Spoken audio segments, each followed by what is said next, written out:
Alright, and I'm back. And today, by request, I'm going to be doing a countdown of my top 10 favorite G1 episodes.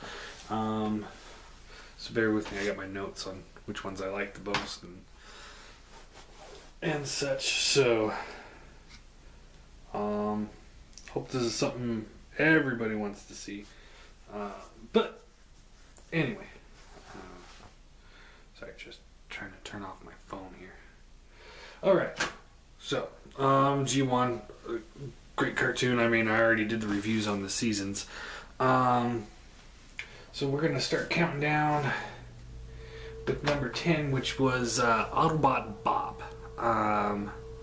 There was an episode I didn't really enjoy it that much. And I know it's weird why it ends up on my top 10 list if I didn't enjoy it. I thought the story arc was okay. The plot was a bunch of humans were getting mind controlled after they go to a dance club, and Trax ends up investigating and finds out that the nightclub is run by Decepticons, and most prominently Soundwave. So he's running a nightclub, which is hilarious in its own right. And the when I was requested to do this, they wanted me to showcase some of the figures. So yeah, Soundwave was there, and Blaster got involved.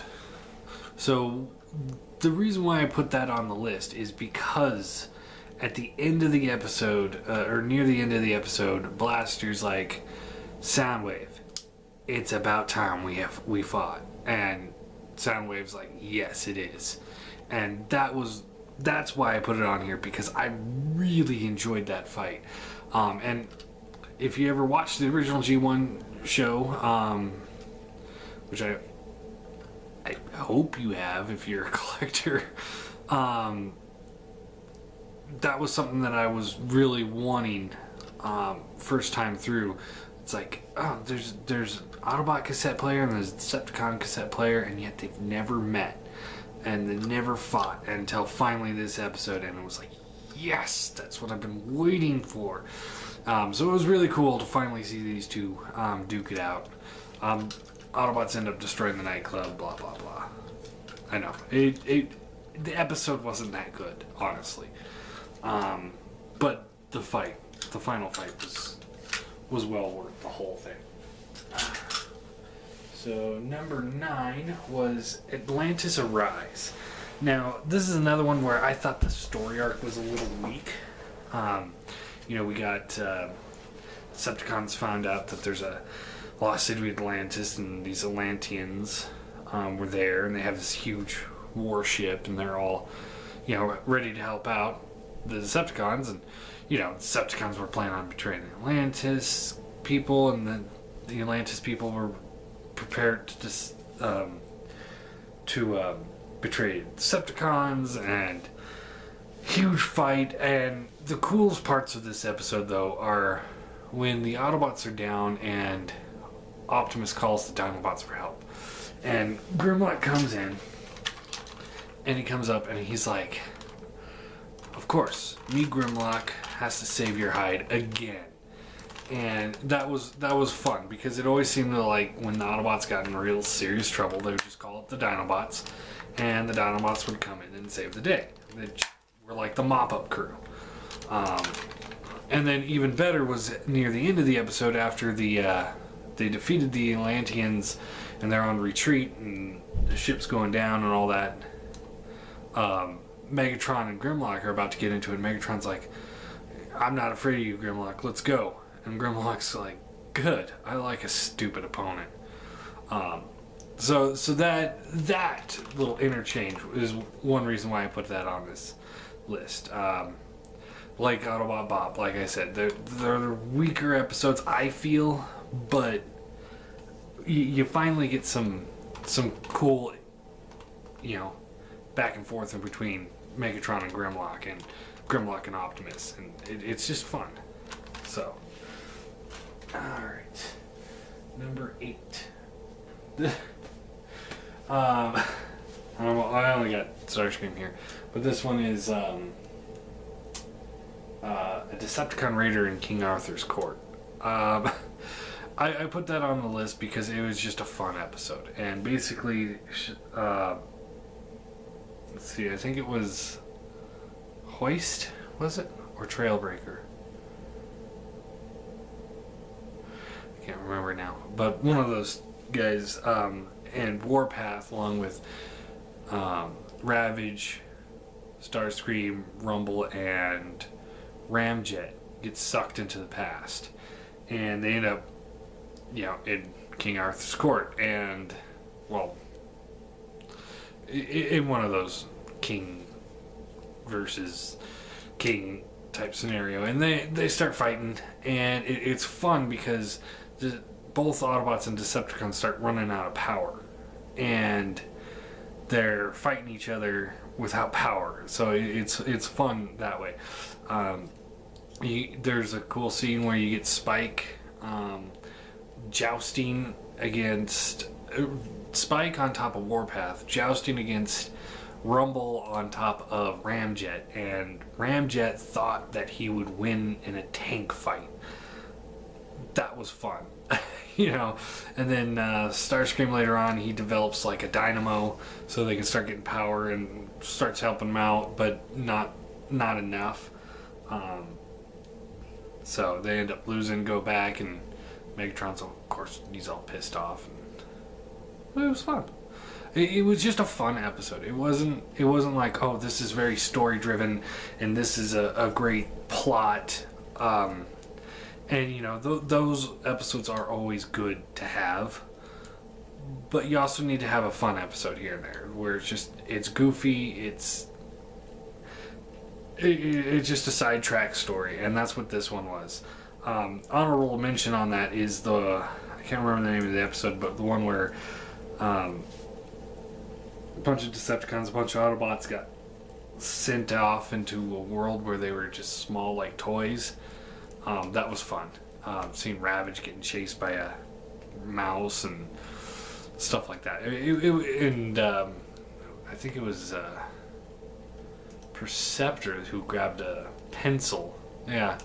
And he started fighting off the Decepticons with a pencil. That was fun, too. So, and he said cheesy line, the pencil's mightier than the sword or something like that. Those episodes are fun. But I gave it to Decepticon Raider in King Arthur's court because I really enjoyed that episode. I thought it was a lot of fun. Alright, 7. Where is 7? Next one is the first appearance of the Insecticons. Plague of Insecticons. This was the first time they showed up, and this is where, the Decepticons figured out that they're there, the Autobots were investigating, and then the Insecticons came out and just, the three of them whooped the shit out of the Autobots right off the bat. And that was fun. Because, they're smaller than the Autobots, and, they're not as big as regular Decepticons are, and yet they still kick some major ass. And then, like, when they finally start losing, Shrapnel jumps up into the air, and he's like, oh, reinforcements here, and and the Decepticon's like, what are you talking about? And then he starts, like, shooting lightning out of his fingers, and it's like, yes! So yeah, in Plague of Insecticons, that's my number 7. I really enjoyed that episode. It was a lot of fun watching the Insecticons kick some ass.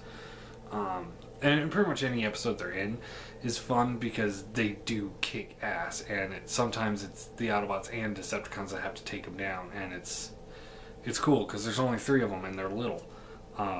So I wish Hasbro would give them a little bit more love, and they did Fall Cybertron Kickback, but they didn't do the other 2. And rumor is that they're doing a Legends Shrapnel, but they're not doing the other 2 yet. So it's like, come on, I want to see the full set Hasbro versions.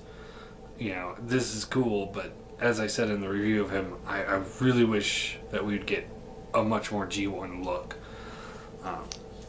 Anyway, 6 was Heavy Metal War, and that was the first appearance of Devastator. The main plot of the episode was that Megatron challenged Optimus to a fight, one-on-one fight. Loser has to leave. Winner gets Earth. And before the fight, Megatron goes by and he takes all the powers of all the different Decepticons to use as his own, and that was fun, because he kicked the crap out of Optimus real quick, as he should if he had that much power. But secretly, he had according to the episode, he built the Constructicons, but later on they were rebuilt. So, but the Constructicons were down there, and they were supposed to sabotage Teletran 1 so that the Autobots wouldn't see that he cheated. And so while they're about to do that, Dinobots get activated. And they get in a huge fight, Dinobots versus Constructicons. Dinobots realize that they might be a little outgunned, so they decide, screw it, let's go to Dino mode. And they start whooping up on the Constructicons, but then the Constructicons are like, well, they brought out the big guns. Let's bring out the big guns. And they formed Devastator for the first time, and that was the first time you saw the Dinobots not really being able to hold their own against somebody else. And they fought him, but they didn't. I mean, you could tell that they didn't know that they were going to win this fight, and it was pretty cool.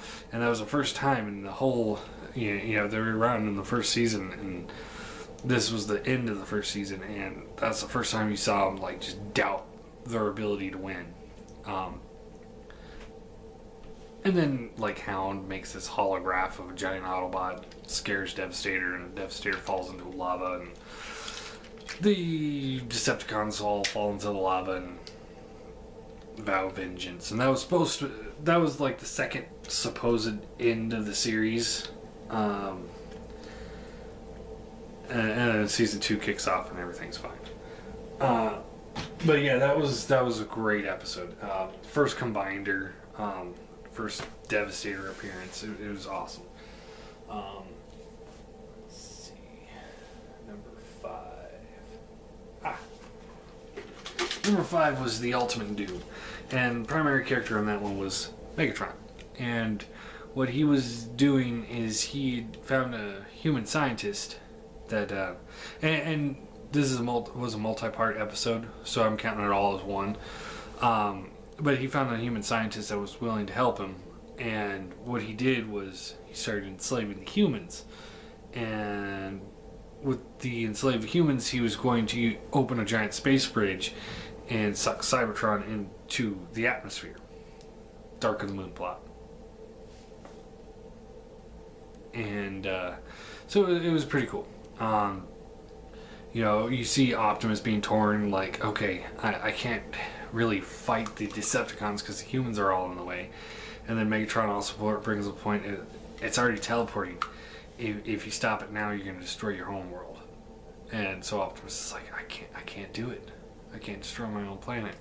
So that was pretty cool. And it kind of goes back and forth between the two.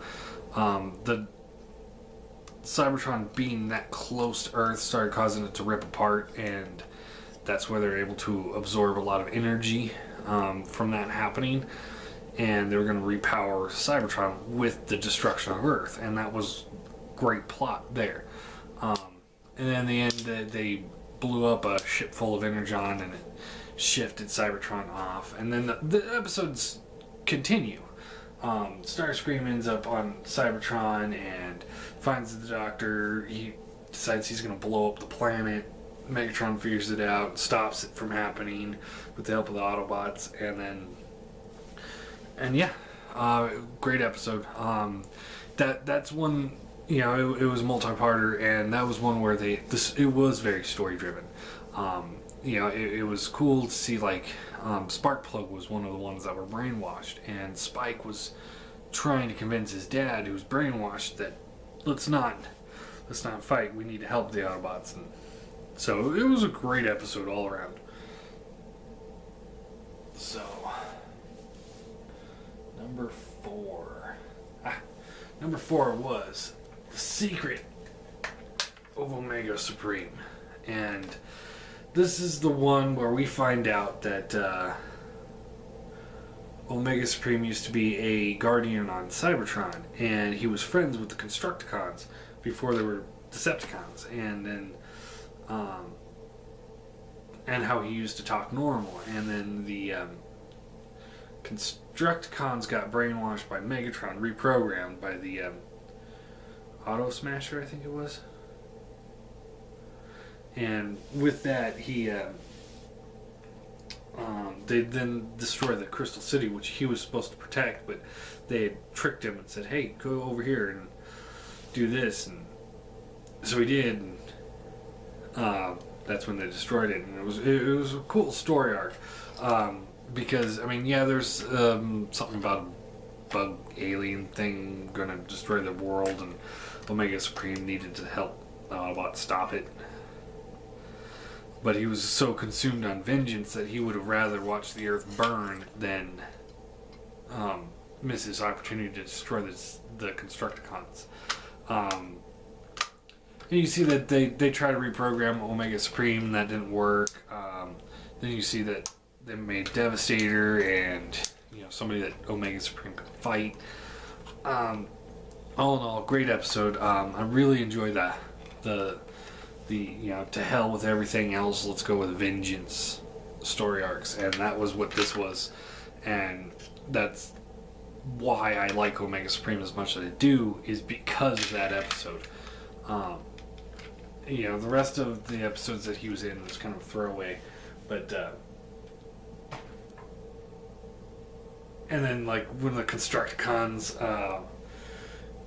form into Devastator in the episode, and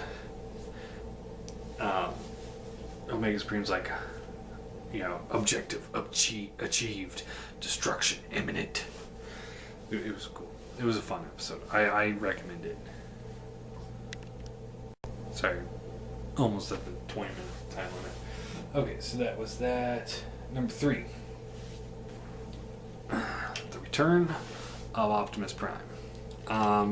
This was a good episode because you see, it wasn't necessarily the Decepticons that did it. It was the humans. They found a plague. The episode starts out with humans finding this ship, Optimus Prime's ship, about to go into a sun, and this is after the events of Dark Awakening, I think it was, where he was reprogrammed by the Quintessons to try and destroy the Autobots. And humans find him, they save him, and they find spores too. So they keep the spores to investigate. They rebuild Optimus's body, but they couldn't get him reactivated. So they're going to infect the spores onto Optimus to infect the Autobots, and then the Autobots would infect the Decepticons, and so on and so forth. And then they'd be infected with the Rage virus that would just kill everything. And in the end, they told that to this human girl who got hurt in an accident earlier on, and the Autobots, she told the Autobots, so Optimus Prime is like, oh, we gotta go save Optimus. So he falls right into a trap, because they didn't actually do that. They didn't put the spores on Optimus, they put him in a different room, and they infected a bunch of Autobots. And sure enough, those Autobots then infected other Autobots and Decepticons, and then Rodimus is running around just trying to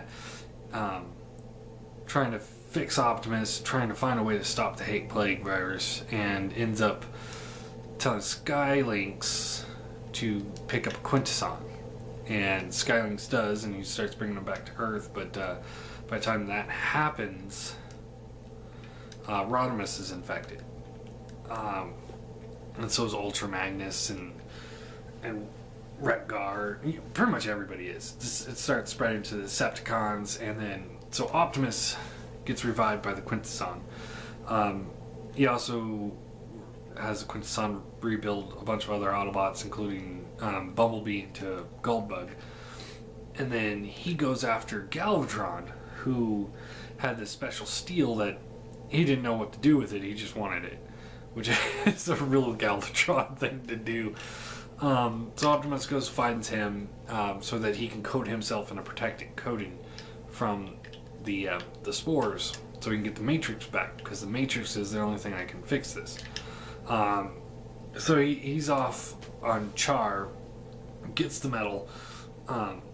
Galvatron gets infected. Optimus comes back to Earth, and he's got to go toe-to-toe with a rage-infected, Matrix-empowered Rodimus Prime. And that was a great fight. You really get to see these two go completely at it. And, Optimus wins, gets the Matrix, unleashes it, cures everything. We get some Stan Bush music in the background, which is awesome, because, it's like, you don't get that too often these days in Transformer cartoons. You don't see them with a real soundtrack, and that's one of those times where you do. In case you're wondering, that's one of the false Cybertron Grimlock swords. Optimus needs a sword. So, anyway, actually he needs an axe, but I don't have an axe. Anyway, so that was a great episode. You do get to finally see Optimus come back from the dead and become the new leader again. Rodimus is now Hot Rod again. I really enjoyed the movie, as I said before, that when Rodimus became Rodimus Prime, but I think the writers really screwed him up in the season 3. So it was great to see Optimus come back and fix it. Sure, it was the end of the series, but pretty much. Okay, number 2. This was another one of those fun episodes, and that was Web World. This is the one where Cyclonus is confronted by a bunch of Autobots, or by a bunch of Decepticons saying, Galvatron's out of control. Fix him, or we'll fix him. And by that, they mean overthrow him. So Cyclonus tricks Galvatron to go into a world that's designed for psychiatric help. And you see Galvatron one by one defeating all their tests. Just violence and the anger. At one point, he's building blocks and he builds a gun and starts shooting everybody. It's great. And then the this is very brief because this is pretty much the essentials of the episode. Just watch it. It's fun. But in the end, psychiatrist decided the only way to fix him is by wiping his brain and leaving an empty shell. Cyclonus decides that's not going to happen, so he frees Galvatron. Galvatron goes ballistic and annihilates the entire planet and the entire population. You see some people moving around at the end, but let's face it, he's Galvatron. He destroyed the planet. He killed the core processor that was running everything. He killed that. He just obliterated an entire planet just because he was mad. And that's why we love Galvatron. Why I love Galvatron anyway. So it was a lot of fun watching him just come unglued at the end. And then at the end, Cyclonus is like, haven't you done enough damage? You set him back centuries. And Galvatron's like, no, I want to keep going. And he's like, what about the Autobots? He's like, Autobots? Ah! And he runs off because he wants to fight the Autobots. So that was fun. It was a great episode. And my number one favorite episode in the G1 show. Starscream gets kicked out of the Decepticons finally, for good. He shoots Megatron in the back, and Megatron gets pissed off, and he's like, you know what, you're done. And so they Buzzsaw, I think it was, Buzzsaw and Laserbeak fly him out, drop him off on a random island. And I don't know, I haven't said the name yet, because most of you guys probably already guessed it, but just by that intro. He finds a bunch of old World War II broken down crafts and decide, fine, I'll build my own Decepticons. And so this episode was called Starscream Brigade, and he builds the Combaticons. And it's a great episode. And I'm actually cheating here because I'm also... It's not just Revenge, or the Starscream's Brigade, but also Revenge of Bruticus.